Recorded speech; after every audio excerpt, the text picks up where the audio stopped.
ভাই অমুকরে একখান শিক্ষা দিয়া দেয় কেমনে?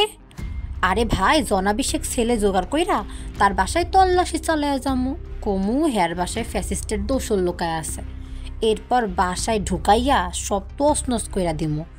পুলিশ আইলেও আম করে কিছু কইব না, উল্টা হেল্প করব। না, এটা কোনো সত্যিকারের সংলাপ নয়। তবে সাম্প্রতিককালে রাজধানীর বিভিন্ন এলাকায় যা ঘটছে তাতে কল্পিত এই সংলাপকে যে কেউ সহজেই বিশ্বাস করতে পারেন। সর্বশেষ তেমনই একটি ঘটনা ঘটেছে গুলশানে। তবে সেই ঘটনা আর তার নেপথ্য কাহিনী বলার আগে ছোট্ট করে অন্তর্বর্তী সরকারের এক উপদেষ্টার বক্তব্য মনে করিয়ে দেই। অন্তর্বর্তী সরকারের উপদেষ্টা পরিষদের নিয়মিত সাপ্তাহিক বৈঠক ছিল ৪ মার্চ মঙ্গলবার। দুপুরে বৈঠক শেষ হওয়ার পর আলোচনার বিষয়বস্তু জানাতে বিকালে ফরেন সার্ভিস একাডেমিতে সংবাদ সম্মেলন করে প্রধান উপদেষ্টার প্রেস উইং। সেখানে উপস্থিত ছিলেন বন, পরিবেশ, জলবায়ু এবং পানি সম্পদ মন্ত্রণালয়ের উপদেষ্টা সৈয়দা রিজওয়ানা হাসান।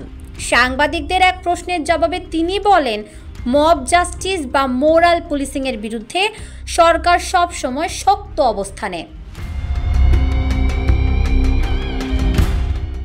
এই বক্তব্য দেওয়ার সময় উপদেষ্টার মুখে ছিল হাসি। তার মানে কি তিনি নিজেই এই কথা বিশ্বাস করেন না?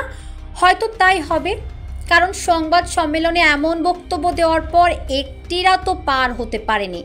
মঙ্গলবার রাতেই গুলশানের এক বাসায় চড়াও হলো মব। স্থানীয় এক বিএনপি কর্মী নেতৃত্বে জনাভিষেক যুবক গেট ভেঙে ঢুকে পড়ে গুলশানের এক বাড়িতে। হইচই করতে করতে তারা জানায় এই বাড়ির সাবেক সংসদ সদস্য তানভীর ইমামের স্ত্রীর। এখানে তানভীর ইমাম বিপুল পরিমাণ টাকা রেখেছেন, সেই টাকার তল্লাশিতেই তারা এসেছেন। এরপর সেখানে পুলিশ আসে। তাদের উপস্থিতিতেই ঘরের ভেতর সব কিছু তছনছ করে সেই যুবকরা।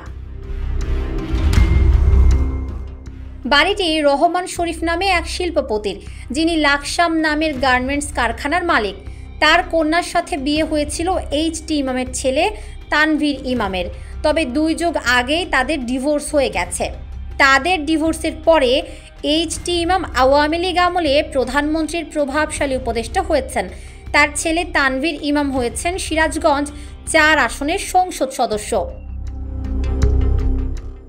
2 যুগ আগে ডিভোর্স হওয়া স্ত্রীর বাপের বাড়িতে কেন টাকা রাখতে যাবেন তানভীর ইমাম?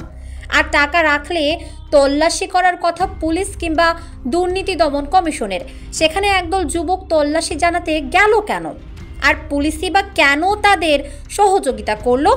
এসব প্রশ্নের জবাব খুঁজতে গিয়ে বের হয়ে এসেছে প্রথমে বলা কল্পিত সংলাপ শিক্ষা দেওয়ার ঘটনা। গুলশান এলাকায় বিএনপির একজন প্রভাবশালী নেতা আছেন। তার সঙ্গে শিল্পপতি রহমান শরীফের জমি জমা সহ নানা বিষয় নিয়ে বিরোধ চলছে। কিন্তু আইনি পথে রহমান শরীফকে শিক্ষা দিতে পারছিলেন না বিএনপির সেই প্রভাবশালী নেতা। আর তখনই মাথায় এলো মব সৃষ্টি করে তল্লাশির নামে ওই শিল্পপতিকে শিক্ষা দেওয়ার চিন্তা। গুলশানে রহমান শরীফের বাড়িতে এই তথাকথিত তল্লাশি অভিযানের নেতৃত্বে ছিলেন বিএনপির সেই প্রভাবশালী নেতার একজন ঘনিষ্ঠ কর্মী। ঘটনাস্থলে পুলিশ এসে তার পরিচয় পেয়েই চুপসে যায়।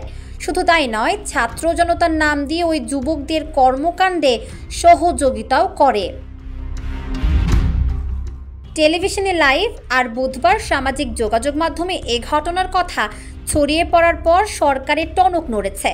প্রধান উপদেষ্টার প্রেস উইং এক বিবৃতিতে জানিয়েছে, এ ঘটনায় বাড়িটির সাবেক কেয়ারটেকার ও তার ছেলেসহ 3 জনকে আটক করা হয়েছে। সাবেক কেয়ারটেকারের উস্কানিতেই নাকি এমন ঘটনা, তাও বলেছে প্রধান উপদেষ্টার প্রেস উইং। এর আগে পুলিশের পক্ষ থেকে কিন্তু কিচ্ছু বলা হয়নি।